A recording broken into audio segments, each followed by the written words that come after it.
Welcome back to the Crypto's Key Conversation. Man, there's a lot of stuff going on within the space. So much content that, I can literally sit here for hours just talking about all the different stuff that's going on. But I'm going to try to cover some of the brief video clips and tweet threads that I found the most intriguing for this video. And remember, you got to bear with me. I don't know how the audio is going to come out.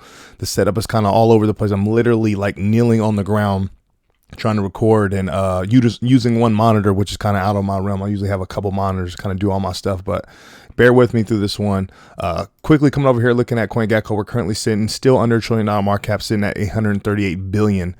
Bitcoin Fear and Greed Index sitting at 21. So we're going to start with this tweet from Ben Armstrong. It says, "You guys do understand, hopefully, why we all keep this evidence for our own content instead of passing it to regulators," right? So he's talking about like how they don't give BitBoy Crypto and his crew doesn't give out all the information that they have, and it's for a reason. He goes, "No one trusts the head of regulators of the entire space. He literally met with Sam for 6 months. Sam was his direct boss daughter's boyfriend." So he's talking about just this whole FTX, we call it the FTX or hashtag FTX gate now, but just this whole scandal that's been taking place. And this is going to segue into the rest of the conversation within this video. So, there's a video that Digital Asset Investor had posted here, and I don't even know how to zoom in with this. I got like a new keyboard and stuff that I'm working with right now because I packed up my stuff and locked it in storage. But Digital Asset Investor says, September 14th, 2021, this wasn't just a couple of meetings between the CFTC and SEC and FTX. This was a constant dialogue. These people need to be in front of Congress explaining what they were planning. So let's take a listen into this. We're looking forward to a lot of the regulatory clarity we're hoping for coming out of the SEC and Chairman Gensler and the CFTC and Chairman Benham. And is FTX in conversations with the SEC or the Treasury Department about regulation going forward in the sector? We're absolutely in conversation with the CFTC and the SEC, talking with the staff, in constant dialogue, both about our current exchange and also our future plans. We think that is the only way for long-term exchange like ours to really exist, is for us to work cooperatively with them and collaboratively with them to figure out the next steps. Any insight into what those conversations are like, whether or not your positions on how the industry should move forward? The main insight I'll give is that I think that it's a misconception that either agency wants to stifle innovation. I think they recognize this is an important technology. It's here to stay. The asset class is a multi-trillion-dollar asset class. It's here to stay. They want it to exist, but they want it to be fair and orderly, and they want it to be regulated, and we support that. Okay, so keep in mind, do a great job of kind of hearing how confident he is with their conversations and these meetings that they have with CFTC and SEC. And like, they're truly the only ones, really, kind of like Joseph Lubin with the whole Ethereum Free Pass and ETHgate stuff. It's like the only one saying, "Oh, I think Chairman Gensler and the SEC are doing a great job." Listen to this because we have a couple more clips that we're going to play. But John Deaton says, "We need a list of every meeting the SEC had with Sam Bankman-Fried and FTX. Enough is enough." And he's tagged Senator Warren Davidson, Patrick Henry, Tom Emmer. And it says, if you care at all about working people, you will join in demanding the release of all communication between FTX and the SEC, which I highly agree.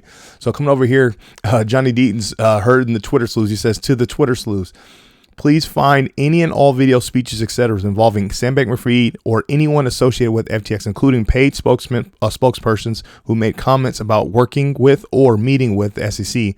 Tag myself in Crypto Law US." So pretty much mobilizing the soldiers.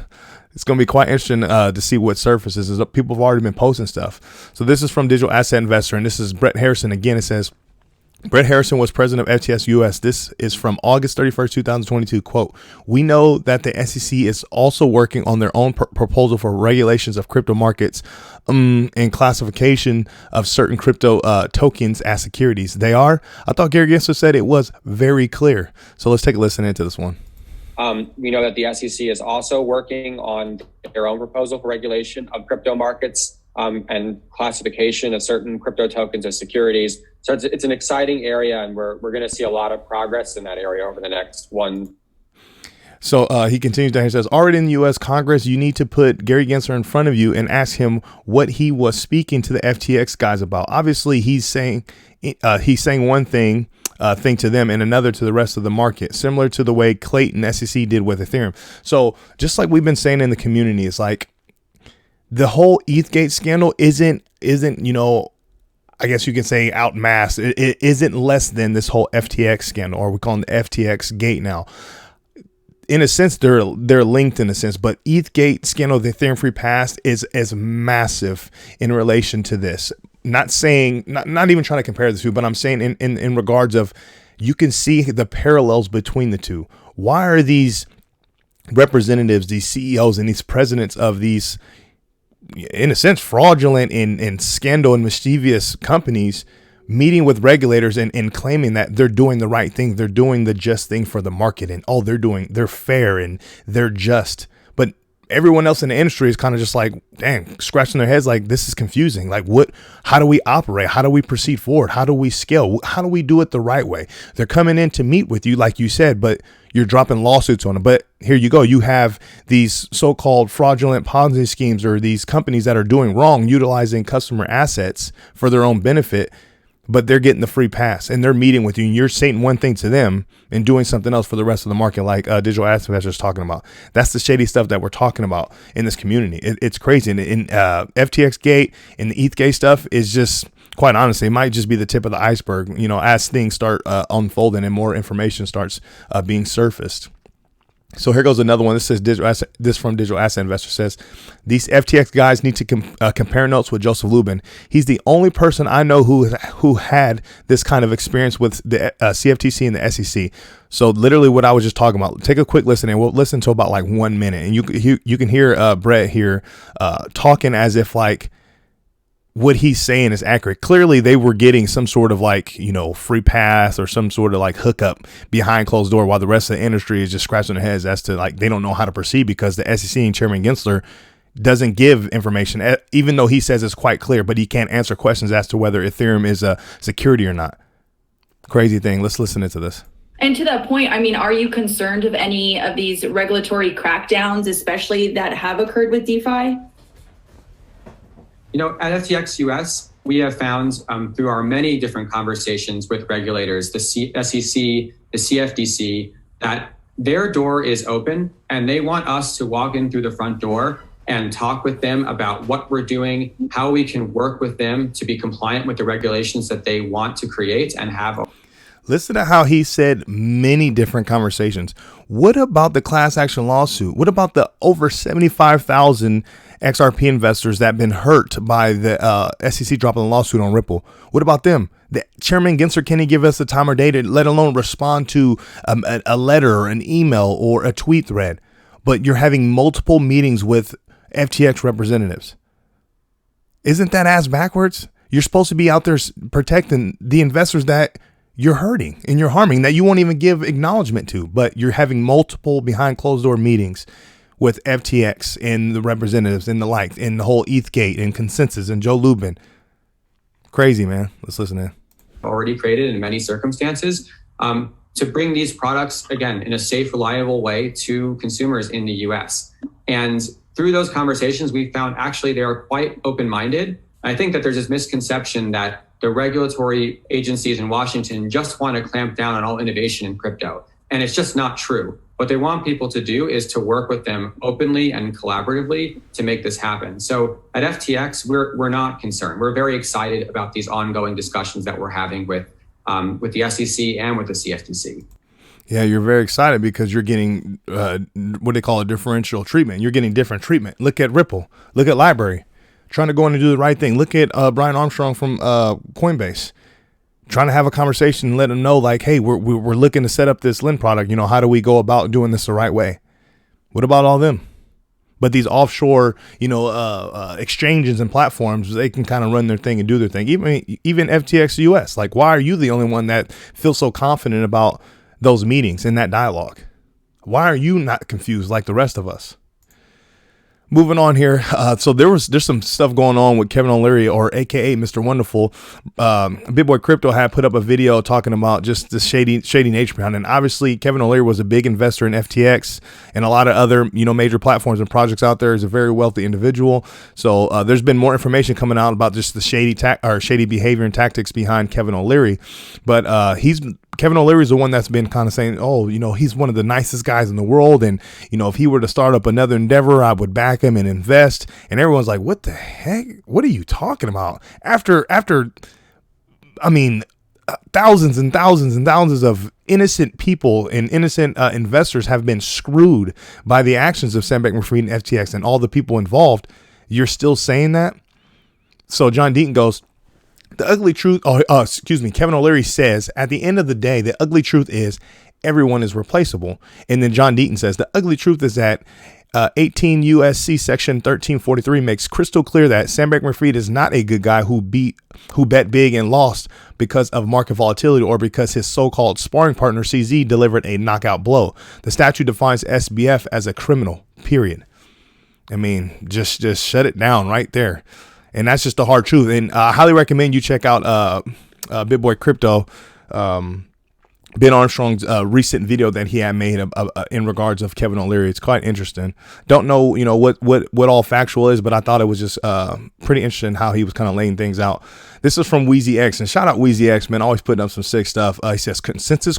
So I don't know how to zoom in. I guess I can click it. But yeah, it has consensus in here. So there's been a lot of diagrams of Sam Bankman-Fried and FTX's, as they say, they're the octopus tentacles kind of being spread out into a whole bunch of different things. So the web, or you could say, the spider web kind of tags in a whole bunch of different things. I mean, you can see like BlockFi, BlackRock, Binance, Celsius Network, Genesis Digital, Genesis Trading, all these different things. Fund2, Paradigm, pension plans, NEA, Lightspeed Venture, IEX, LedgerX. And then over here, you got 1inch, what is that? Anchorage Digital, Consensus, and Masari, Voyager, Robinhood, so much, right? And then Consensus was a big deal. Us in the XRP community, we know about ETHgate and Joseph Lubin and Consensus involvement in a lot of it. So it's just quite interesting. And I agree with how WeezyX had put this up. Consensus, I want to see how deep, this whole Consensus involvement within this whole network is. The rabbit hole goes, it might even be endless, to be honest. Who knows? And who knows if we'll ever really know the truth. Continuing on here. So there's been a lot of conversations about Sam Bankman-Fried, his girlfriend and the involvement of his father and just all these connection things that are just blowing people's mind. That's like, wow, I didn't really know it can ever be so deep. But like WeezyX have put this up. It says, looks like Sam Bankman-Fried's dad, Joe Bankman, may have been a little more involved than we thought at FTX. So let's listen into this. And the other half of what I do is regulation. Broadly speaking. So it's the bills moving through Congress. It's whether we'll get approval from a regulatory agency, things like that. So, I mean, about all the, the lobbying from Sam Bankman-Fried and FTX into political candidates and their involvement in that regard. I mean, talking about, bills and regulators and regulations. I mean, these guys are tapped in, man. It's crazy. This is from Watcher Guru. It says, just an FTX hacker has converted 25,000 ETH worth $30 million into Bitcoin, on-chain data reveals. Man. And they got the transactions and everything down here as well. I mean, things are nuts in the crypto space. And I've been here since 2017. So I've seen a lot, in my time, with the volatilities of the market, the negative narratives, especially with this whole shady stuff with the suppression of Ripple and XRP and just the shady behaviors of government officials. I mean, things are when this story is truly written in regards of, whether they make a movie or documentary, it is going to be the most intriguing and interesting thing. And not to be sensitive to the fallout and hurt and pain that it's caused, but man, there's so much stuff. It's so much stuff that's been surfacing lately. It's crazy. It's from Bitcoin Archive. It says, breaking: Joe Biden calls for global Bitcoin and crypto rules after FTX collapse. So right here, even Tony says, here we go, folks, global crypto regulations incoming. So we'll see. Obviously they've been in the works of, what was it? I forgot what it was called. They were talking about crypto being like a national security threat, Bitcoin and crypto being a national security threat, and an executive order action was supposed to be coming. So we'll see. I mean, we're still waiting for a spot Bitcoin ETF. We're waiting for a resolution within the Ripple and SEC litigation. There's so many different things we're waiting on, just regulations in the space in general. Whether we like to think so or not, I know there's people out in our industry, in our community that can't stand the thought of governments getting involved, but it's like, to a certain degree, I mean, we need it. Companies need to know how to proceed forward while doing the right thing when it comes to investor protection and stuff. I mean, that you can't just have a bunch of scammers out there rugging everybody on some false advertisement or lies. We need some regulations within the space while still letting the space do what it does. Decentralization, centralization, utility, all that stuff needs to be a factor. Man, it's just going to be a waiting game to kind of see how things play out. I got a few more here. This is from Riz XRP, and it's talking about a court discussion, as that's what Brad Garlinghouse says. Instead of a lawsuit, he calls it a court discussion. So let's listen into this. You've probably known, even on CNBC Asia, I have called for the need for increased clarity and certainty about how the regulatory framework is going to work here. And look, I give credit to markets like Singapore and even parts of Korea, where there really has been a thoughtful government-led effort to define and have clear regulatory frameworks around cryptocurrencies. You know, Ripple is a U.S.-based company, and ironically, here in the United States, they have not provided that same clarity. It's the only country the only country on the planet that has said XRP is anything other than a currency, and they've said, hey, the United States SEC has said we think XRP is a security. And so we're now engaged in a court discussion, and so far I feel good about how that's been going, but it's certainly frustrating. And I think it's for the United States economy, it's driving innovation and it's driving investment in blockchain, in crypto outside the United States, where there is that clarity and certainty so that investors can make better decisions with that clarity. And that's one of the and that's one of the big problems is like, without that regulatory clarity, so the space can move forward, like it's going to drive, people outside of the United States, which in turn it can hurt everything, especially the United States. Like that innovation and that technology. Why wouldn't you want to be the front runner of all that stuff? Why wouldn't you want to be ahead of the game? It's crazy. Going to end on this one here. CZ says, hashtag Bitcoin is not dead. We are still here. John Deaton says, we must view this as a very painful but necessary cleansing. A leader once said, time to build. So here, check this out. The reason why I put this up is because, look, we're sitting under $1 trillion market cap, sitting at 838 billion. Okay. Bitcoin sitting at 16,228. Ethereum sitting at 1139. And I'm coming down here. XRP sitting at 36 cents. So obviously we're having some downside, right? But like they hit it on the head. Like we've seen crazy market turmoil in this space. Year after year after year. Yeah, we have a lot of ups, but then again, there's a lot more downs. And that's kind of how market cycles have been. Obviously, this devastation that we've been hit with, all of this fraudulent and shady stuff, scandals. Yeah, it's very negative.